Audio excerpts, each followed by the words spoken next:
பால் பாலபாஸ்கரன் கொடுக்கும் சிலுவையின் செய்தியை கேட்டுக்கொண்டிருக்கும் சகோதர சகோதரிகளையும் நண்பர்களையும் இச்செய்தி மூலமாக சந்திப்பதில் பெரும் மகிழ்ச்சி அடைகிறோம். தாம் ஒருவரே ஞானமுள்ளவருமாயிருக்கிற தேவனுக்கு இயேசு கிறிஸ்துவின் மூலமாக என்றென்றைக்கும் மகிமையும் கனமும் உண்டாவதாக. ஆமீன். நான் பால் பாலபாஸ்கரன். நான் ஒரு இவாஞ்சலிஸ்ட். சிலுவையின் செய்தி என்ற இந்த நிகழ்ச்சியில் என் சகோதரர்கள், என் சகோதரிகள், என் நண்பர்கள் எல்லோரையும் சந்திப்பதில் நான் பெருமகிழ்ச்சி அடைகிறேன்.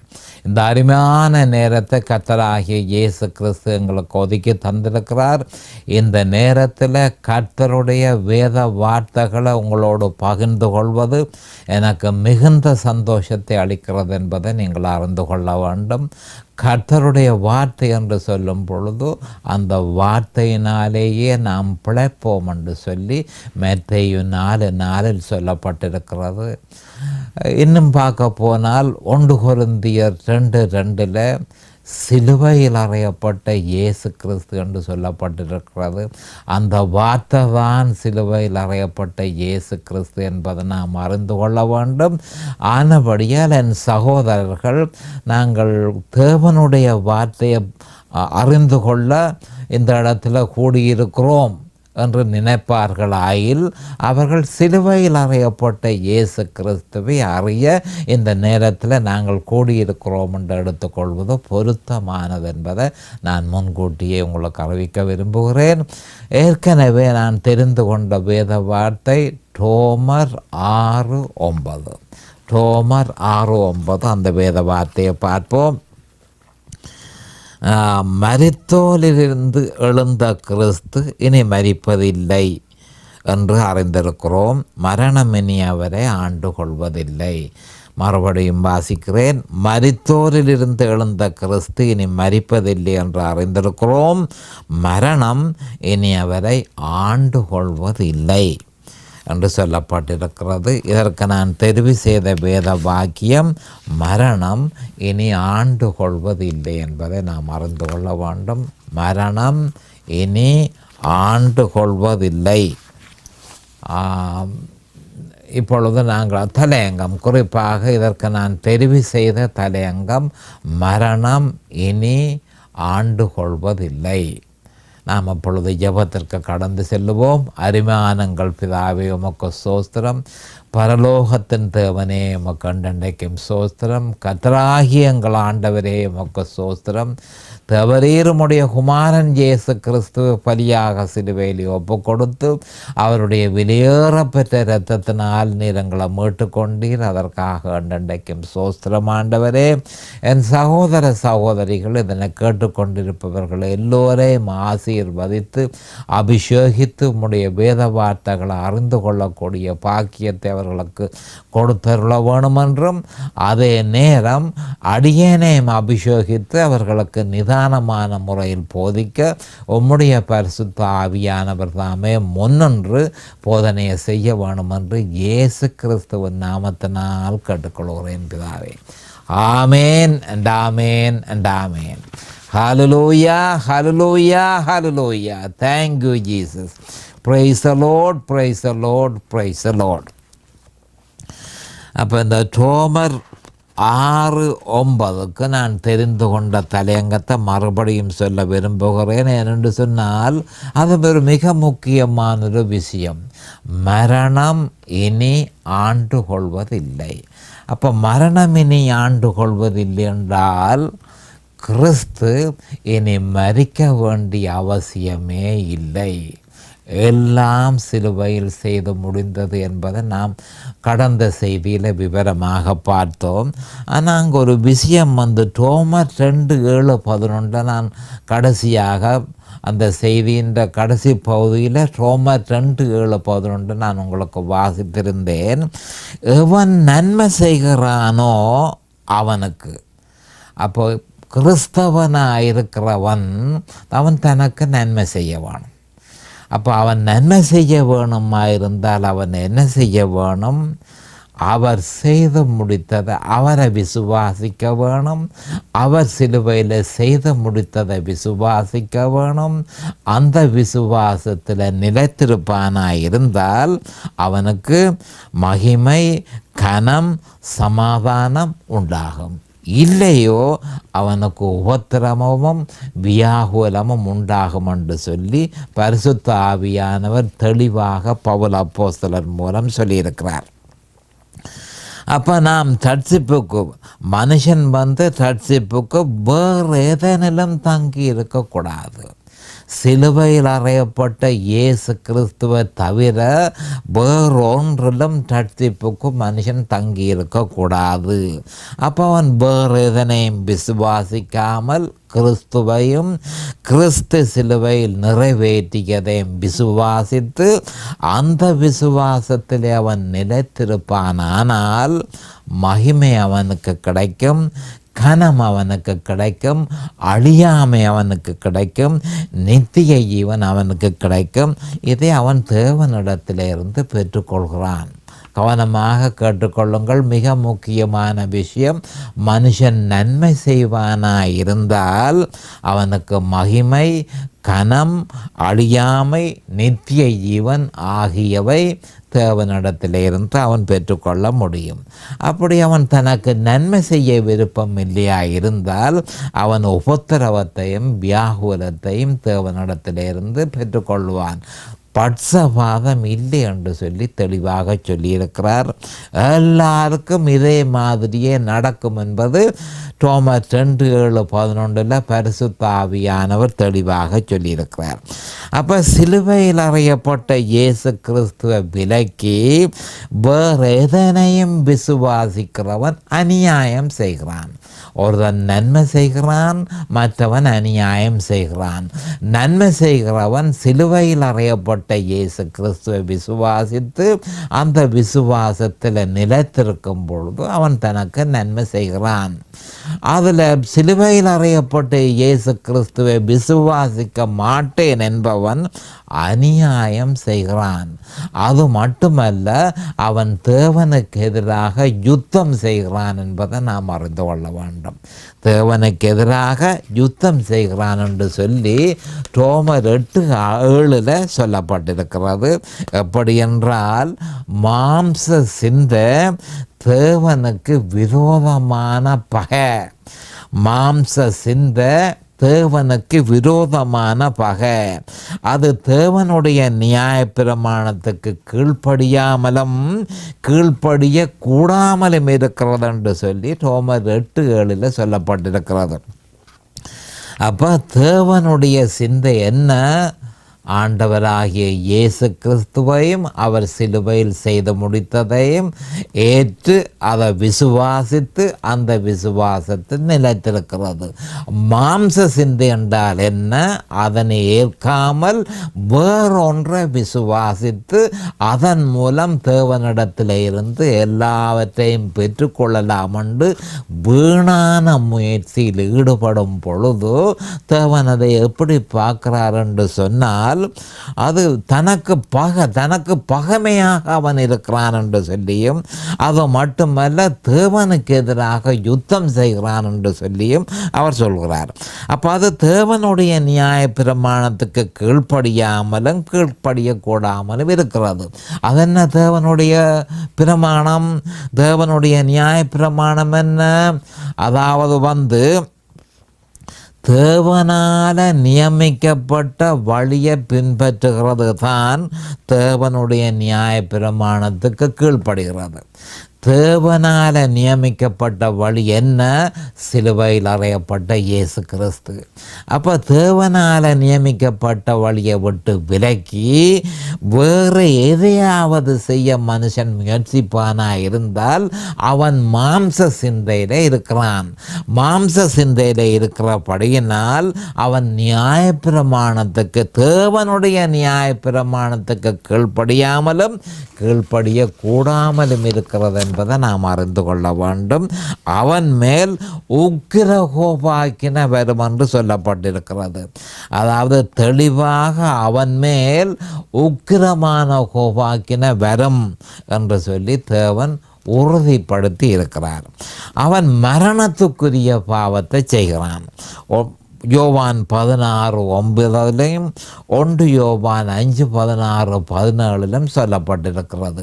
அப்போ தேவனுடைய வழியே ஒருவன் பின்பற்ற மாட்டேன், அவரையும் அவர் சிலுவையில் செய்து முடித்ததையும் நான் பின்பற்ற மாட்டேன், வேறு காயின் மாதிரி வேறு ஒரு வழியால் நான் பின்பற்றுவேன் என்று சொல்லி எந்த மனுஷன் முயற்சிக்கிறானோ அது மரணத்துக்குரிய பாவமாக மாறுகிறது. மரணத்துக்குரிய பாவம். அவனுக்கு இயற்கையான பிரதிபலன்களாகிய உபத்திரவமும் வியாகுலமும் உண்டு என்று சொல்லி ரோமர் 2:7-11 தெளிவுபடுத்தப்பட்டிருக்கிறது.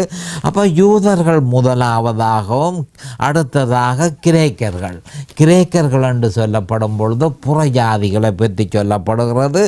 அப்போ யூதர்கள் அப்படி செய்வார்களாக. அப்போ முதலாவதாக யூதர்களுக்கு, அடுத்ததாக புறஜாதிகளுக்கு. அவர்கள் செய்ய மறுப்பின் தேவனுடைய உக்கிர கோபத்தையும் உபத்திரவத்தையும் வியாகுலத்தையும் அவர்கள் பெறுவார்கள் என்பது உறுதிப்படுத்தப்பட்டிருக்கிறது. அப்படியே எவன் முற்றும் முழுதுமாக கிறிஸ்து இனி மரிக்க வேண்டியதில்லை எனவும் அவர் நமக்காக யாவத்தையும் சிலுவையில் செய்து முடித்திருக்கிறார் எனவும் அவரை மரணம் இனி ஆண்டு கொள்வது இல்லை எனவும் எவன் விசுவாசிக்கிறானோ அவனுக்கு மகிமையும் அவனுக்கு கனமும் அவனுக்கு சமாதானமும் உண்டாகும் என்று சொல்லி தெளிவாக ரோமர் 2:7-11 சொல்லப்பட்டிருக்கிறது. அப்போ முதல் யூதருக்கும் கிரேக்கருக்கும் அவன் எதற்கு கீழ்ப்படுகிறானோ தன் கீழ்ப்படிவுக்கு ஏற்ப பலாபலன்களை பெற்றுக்கொள்ளுவான், அவரிடத்தில் பட்சபாதம் இல்லை என்று சொல்லி ரோமர் 2:7-11 சொல்லப்பட்டிருக்கிறத நாம் கவனத்துக்கு எடுத்துக்கொள்ள வேண்டும். அப்போ என்ன சொல்லப்படுகிறது என்று சொன்னால், எல்லாம் முடிந்தது, இனி அவர் மரிப்பதில்லை, இனி அவர் மரிப்பதில்லை, மரணம் இனி அவரை ஆண்டு கொள்வதில்லை என்று சொல்லி பரிசுத்த ஆவியானவர் இந்த வேத வாக்கியத்தில் சொல்லப்பட்டிருக்கும் பொழுது அதனை விசுவாசிக்காமல் வேறு எதனையும் விசுவாசிக்க மனுஷன் முயற்சி செய்வானாயிருந்தால் அவன் நன்மைக்கு கீழ்ப்படிந்தால் அவனுக்கு ஆசீர்வாதம், அவன் அநியாயத்துக்கு கீழ்ப்படிந்தான் என்று சொன்னால் இயற்கையான பிரதிபலன்களாகிய உபத்திரவமும் வியாகுலமும் அவனுக்கு கிடைக்கும். தேவனிடத்தில் பட்சபாதம் இல்லை என்பது தெளிவாக சொல்லப்பட்டிருக்கிறது. அடுத்ததாக நாங்கள் கிறிஸ்து மரித்தோரிலிருந்து எழும்பினார் என்றதைத்தான் நாங்கள் 6:9 குறிப்பாக ரோமர் 6:9 மரித்தோரிலிருந்து எழுந்த கிறிஸ்து. அப்போ கிறிஸ்து மரித்தோரிலிருந்து எழும்பினது பலர் நினைப்பதை விட எவ்வளவோ முக்கியத்துவம் வாய்ந்ததாக இருக்கிறது. கிறிஸ்து மரித்தோரிலிருந்து எழும்பினார் என்று சொன்னால் அதனுடைய அர்த்தம், அதனுடைய பொருள், அதனுடைய தாற்பயம், அதனுடைய முக்கியத்துவம் மிக மிக அவசியமாக நாம் அறிந்து கொள்ள வேண்டும். அது என்னென்று சொன்னால், இயேசு மரித்தோரிலிருந்து எழும்பினார், அவர் இனி மரிப்பதில்லை என்பதன் பொருள் என்ன நடந்திருக்கிறது? அதாவது கிறிஸ்து மரித்தோரிலிருந்து எழும்பினார் என்பதனுடைய முக்கியமான பொருள் என்ன? நமது கடந்த கால பாவங்கள், நிகழ்கால பாவங்கள், வருங்கால பாவங்கள் யாவும் சிலுவையில் நிவர்த்தி செய்யப்பட்டது என்பதை நாம் அறிந்து கொள்ள வேணும்.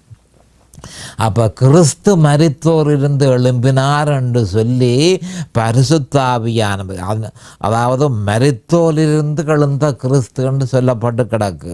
அப்போ மரித்தோரிலிருந்து எழுந்த கிறிஸ்து மேலெழுந்த வாரியாக இந்த வசனத்தை நாங்கள் பார்ப்போமாயிருந்தால் அதில் ஒன்றும் இல்லையா, மரித்தோரிலிருந்து எழுந்தார் என்று சொல்லி நாங்கள் நினைப்போம். ஆனால் உண்மையில் என்ன நடந்திருக்கின்றால், எப்படி அவர் மரித்தோரிலிருந்து எழும்பினார், எப்படி கிறிஸ்து மரித்தோரிலிருந்து எழும்பினார். அப்போ அவர் என்ன செய்தார் என்று சொன்னால், கடந்த மனுஷனுடைய கடந்த கால பாவங்களையும் மனுஷனுடைய நிகழ்கால பாவங்களையும் மனுஷனுடைய வருங்காலத்தில் இனி அவன் செய்ய போகிற பாவங்கள் எல்லாவற்றையும் முற்று முழுதுமாக சிலுவையில் பாவ நிவர்த்தி செய்தார். எல்லாவற்றிற்கும் பாவ நிவர்த்தி செய்யப்பட்டிருக்கிறபடியால் மட்டுமே அவரால் உயிர்த்து எழ முழக்கூடியதாக இருந்தது. அப்போ மரித்தோரிலிருந்து எழுந்த கிறிஸ்து என சொல்லப்படுவது சகல பாவத்துக்கும் சதா காலத்துக்கும் பாவ நிவர்த்தி செய்யப்பட்டிருக்கிறபடியினால், சிலுவையில் பாவ நிவர்த்தி செய்யப்பட்டிருக்கிறபடியினால் இனி அவர் மரிக்க வேண்டிய அவசரமில்லை. அவர் உயிர் தெழுந்து அவர் இப்பொழுதும் உயிரோடு இருக்கிறார். பரமபிதாவினுடைய வலது பாரசத்தில் உட்கார்ந்து இருக்கிறார் என்பதை நாம் அறிந்து கொள்ள வேண்டும். மறுபடியும் இதனை சொல்ல வேண்டிய அவசியம் ஏற்படுகிறது. என்னத்தை கண்டு சொன்னால், கிறிஸ்து எப்படி மரித்தோரிலிருந்து எழும்பினார்? மரித்தோரிலிருந்து எழுந்த கிறிஸ்து என்றால் என்ன? அப்புறம் மரித்தோரிலிருந்து எழுகிறதுக்கு காரணமாக இருந்தது என்ன? பாவங்கள் எல்லாவற்றையும் நிவர்த்தி செய்தார். மனுஷனுடைய கடந்த கால நிகழ்கால வருங்கால பாவங்கள் எல்லாவற்றையும் முழுதுமாக அவர் பாவ நிவர்த்தி செய்தபடியினால் அவர் மரித்தோரிலிருந்து எழும்பக்கூடியதாக இருந்தது. உண்மையில் நான் முன்பு கூறினது போல ஒரு பாவம் தன்னும் நிவர்த்தி செய்யாமல் விட்டால் அவர் ஒரு பொழுதும் மரித்தோரிலிருந்து எழும்ப முடியாது. இதனைத்தான் பாவத்தின் சம்பளம் மரணம் என்று சொல்லி ரோமர் 6:23 சொல்லப்பட்டு கிடக்கு. ஒரு பாவம் தன்னும் அவரால் நிவர்த்தி செய்யப்படாது இருந்தால் கிறிஸ்து மரித்தோரிலிருந்து எழும்ப முடியாது என்பதை நாம் அறிந்து கொள்ள வேண்டும்.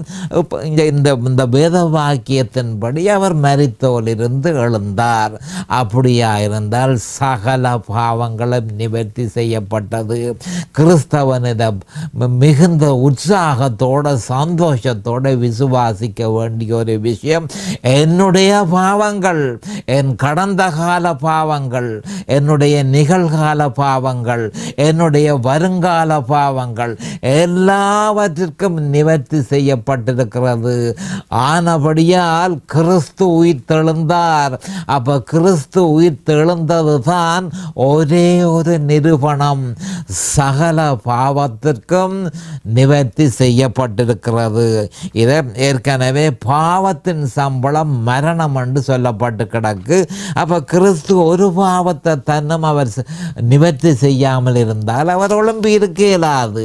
அப்போ அவர் ஒழும்பி இருக்கிறபடியினால் எல்லா பாவமும் நிவர்த்தி செய்யப்பட்டது என்று சொல்லி கிறிஸ்தவர்கள் மிகுந்த சந்தோஷத்தோடு அதை விசுவாசிக்க வேண்டும். அவர் உயிர்த்தெழுந்திருக்கிறபடியினால் அதை விசுவாசிக்கிற நாமும் உயிர்த்தெழுந்திருக்கிறோம் என்று சொல்லி விசுவாசிக்கலாம். அப்போ மரித்தோரிலிருந்து அவர் எழும்பி வந்தார் என்பதை நமக்கு உறுதிப்படுத்துவது என்னவென்றால், ஒவ்வொரு பாவமும் அவரால் நிவர்த்தி செய்யப்பட்டது தெளிவாகிறது. இதன் பொருள், தேவன் கேட்டுக்கொண்ட மீட்பின் விலையை நம்முடைய கர்த்தராகிய இயேசு கிறிஸ்து சிலுவையில் செலுத்தினார். மனுஷனை நீர் மீட்க போகிறதா இருந்தால் நீர் ஒரு விலையை கொடுக்க வேணும் என்று தேவன் இயேசு கிறிஸ்துவிடம் கேட்டிருந்தார். அந்த விலை முழுதுமாக சிலுவையில் செலுத்தப்பட்டது என்பதை நாம் அறிந்து கொள்ள வேண்டும். அப்படி செலுத்தப்பட்டது சரியாக, பெர்ஃபெக்ட், பரிபூரணமாக, முழுதுமாக செலுத்தப்பட்டபடியினால் தேவன் அதனை அவர் செலுத்தினதை முழுதுமாக ஏற்றுக்கொண்டார். ஆனபடியால் நாம் அந்த பாவத்துக்கு இனிமேல் நாங்கள் அடிமைகளாக இருக்க வேண்டியதில்லை. ஆதாம் இடத்துல இருந்து வந்த பாவத்திற்கு நாம் அடிமைகளாக இருக்க வேண்டியதில்லை, ஒரு பொழுதும் இருக்க வேண்டியதில்லை என்பதை நாம் அறிந்து கொள்ள வேண்டும். இதன் பொருள் விசுவாசிக்கு பயத்தை கொடுக்கும் அந்த பாவத்தை வெற்றி கொண்டு தொடர்ச்சியான ஜெயங்கொண்ட கிறிஸ்தவ வாழ்க்கையை நாம் வாழ முடியும் என்று சொல்லி ஒவ்வொரு விசுவாசியும் சந்தோஷப்படுவானாக. விசுவாசிக்கு பயத்தை கொடுக்கிறது என்னத்துக்கு? அந்த பாவம் இருந்தால், அந்த பாவம் செயல்படுமா இருந்தால் மனுஷன் ஒரு பொழுதும் தப்ப முடியாது, மரணத்துக்கு தப்ப முடியாது. அப்போ அந்த பாவத்துக்கு மனுஷன் மரித்து போயிருக்கிறபடியினால் இனிமேல் அவன் ஜெயங்கொண்ட கிறிஸ்தவ வாழ்க்கையை நாம் வாழ முடியும். எப்படி மரித்தான்? ஆண்டவராகிய இயேசு கிறிஸ்துவை ஏற்றுக்கொண்டு அவர் சிலுவையிலே அறையப்பட்ட பொழுது நானும் அறையப்பட்டு, அவர் மரிக்கும் பொழுது நானும் அவரோடு மரித்து, அவர் அடக்கம் பண்ணப்பட்ட பொழுது நானும் அவரோடு கூட அடக்கம் பண்ணப்பட்டு, அவர் உயிர்த்தெழுந்த போது நானும் அவரோடு கூட உயிர்த்தெழுந்து அவரில் பிழைத்திருக்கிறேன் என்று சொல்லி நாம் விசுவாசிக்க வேணும். அப்போ பாவத்தை அவர் வெற்றி கொண்டார், நாமோ அவரோடு அவரை ஏற்றுக்கொண்டதன் மூலம் நாமும் அவரோடு சிலுவையிலே அறையப்பட்டு மரித்ததன் மூலம் பாவத்துக்கு நாம் மரித்தோம்.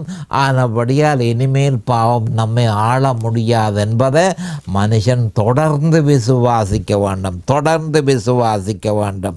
இது எல்லாம் கிறிஸ்து சிலுவையில் செய்ததன் நிமித்தமே சாத்தியமானது.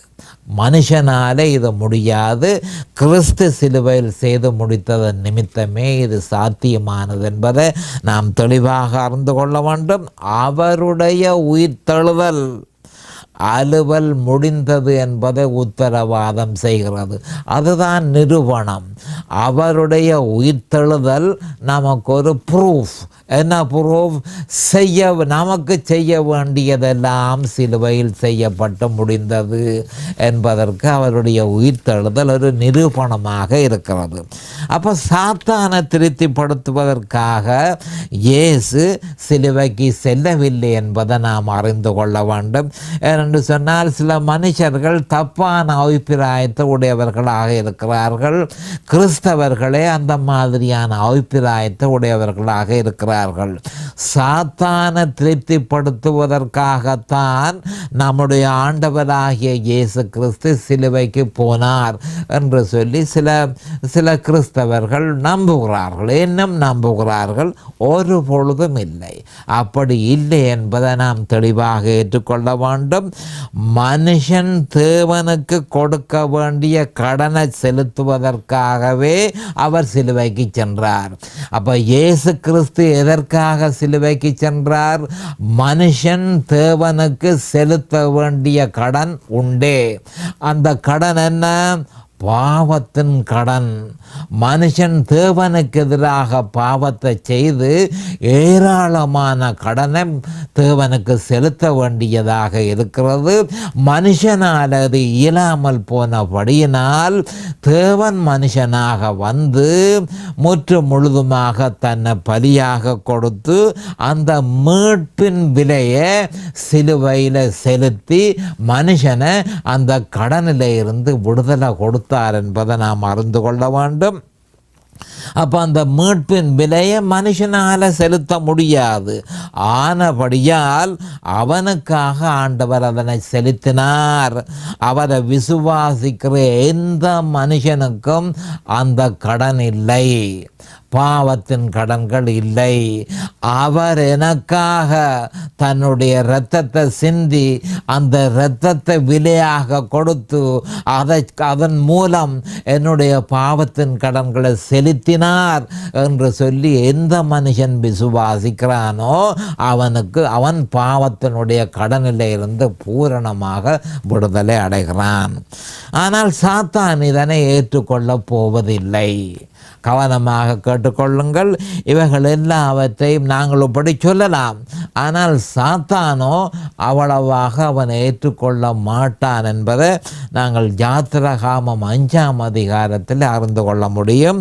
அப்போ நாம் நம்முடைய பாவம் எல்லாவற்றையும் கர்த்தராகிய இயேசு கிறிஸ்து தன்னுடைய இரத்தத்தை சிந்தி அந்த இரத்தத்தை விலையாக கொடுத்து என் பாவத்தின் கடன்கள் எல்லாவற்றையும் செலுத்தினார் என்று சொல்லும் பொழுது சாத்தான் அதை ஏற்றுக்கொள்ள மாட்டான்.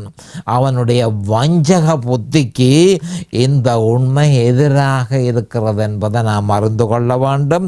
அவன் ஏற்றானோ இல்லையோ யாத்திராகமம் 5:1 சொல்லப்பட்ட கட்டளை உடனடியாக நடைமுறைக்கு வருகிறது என்பதை நாம் அறிந்து கொள்ள வேண்டும். அந்த கட்டளை என் ஜனங்களை போக விடு என்று சொல்லி தெளிவாக யாத்திராகமம் 5:1 சொல்லப்பட்டிருக்கிறது.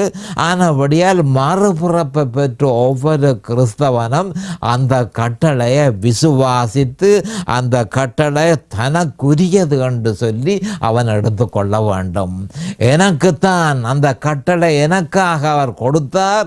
அது தேவன் எனக்கு ஏற்கனவே எனக்காக சாத்தானுக்கு அவர் கட்டளை இட்டிருக்கிறார்.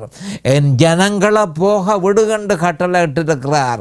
அதை எனக்கும் சேர்த்துத்தான் என்று சொல்லி ஒவ்வொரு மறுபிறப்பு பெற்ற கிறிஸ்தவனும் அதனை ஏற்றுக்கொண்டு அதனை விசுவாசிக்க வேண்டும். இப்படி இருக்க மரணம் தோற்கடிக்கப்பட்டது என்பதன் பொருள் என்ன? அதாவது மரணம் இனி அவரை ஆண்டு கொள்வதில்லை என்று சொல்லப்பட்டிருக்கிறது. 6:9 6:9 சொல்லப்பட்டிருக்கிறது. ரோமர் 6:9 மரணம் இனி அவரை ஆண்டு கொள்வதில்லை. அப்போ அதனுடைய அர்த்தம் என்ன? மரணம் முற்று முழுதுமாக தோற்கடிக்கப்பட்டது. அப்போ அதனுடைய பொருளை நாம் கொஞ்சம் விவரமாக அறிய வேண்டியதாக இருக்கிறது. கிறிஸ்து உயிர்த்தெழுந்தார் என்றால் அதனுடைய அர்த்தம் மரணம் தோற்கடிக்கப்பட்டது. மரணத்தை தோற்கடிக்காமல் கிறிஸ்து ஒரு காலமும் உயிர்த்தெழ இயலாது. ஆனபடியால் கிறிஸ்து உயிர்த்தெழுந்தார் என்றதை நாம் ஏற்றுக்கொண்டால் உடனடியாக மரணம் தோற்கடிக்கப்பட்டது என்பதை நாம் அறிந்து கொள்ள வேண்டும். அப்போ சிலுவைக்கு முன்பு சில மனிதர்கள் மரித்தோரிலிருந்து எழுப்பப்பட்டார்கள். சிலுவைக்கு முன்பு சில மனிதர்கள் மரித்தோரிலிருந்து எழுப்பப்பட்டார்கள். சிலுவைக்கு பின்பும் சிலர் எழுப்பப்பட்டார்கள். ஆயினும் அந்த ஒவ்வொரு மனுஷரும் இறுதியில் மரித்தார்கள் என்பதை நாம் அறிந்து கொள்ள வேண்டும். வேதவாக்கியம் ஏனோக்கும் எலியாவும் பரலோகத்துக்கு உயிரோட கொண்டு செல்லப்பட்டார்கள் என்று சொல்லப்பட்டிருக்கிறது. இறுதியில் அவர்கள் எப்படியோ மரணத்தை சந்திக்க வேண்டியதே என்று சொல்லி வெளி 11:13 நாம் அறியக்கூடியதாக இருக்கிறது. அப்போ மரணம் ஒரு பயங்கரமான ஒரு விஷயம் என்பதை நாம் அறிந்து கொள்ள வேண்டும். மனுஷ குலத்துக்கு தேவன் நியமித்திருந்த திட்டத்தை அது மாற்றி அமைக்கிறது. மரணம் ஆபத்தானதும் மிகவும் பயங்கரமான ஒரு விஷயம் என்பதை நாம் அறிந்து கொள்ள வேண்டும். நேரம் சமீபமாகிவிட்டது.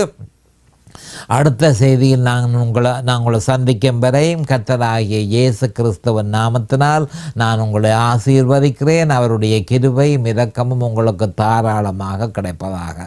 இயேசுவின் நாமத்தில் பரிசுத்த பிதாவே. Amen and amen and amen. Hallelujah, hallelujah, hallelujah. இந்த சிலுவையின் செய்தியை கேட்பவர்கள் அதன் ஆவிக்குரிய பலனை பூரணமாக அடைய வேண்டும் என்பதே நம்முடைய பிரார்த்தனையாகும். தொலைபேசி மூலம் தொடர்பு கொள்ள விரும்புவோர் 647-465-1224 மூலமும், இமெயில் மூலம் தொடர்பு கொள்ள விரும்புவோர் paulbalabhaskaran@gmail.com மூலமும் தொடர்பு கொள்ளலாம்.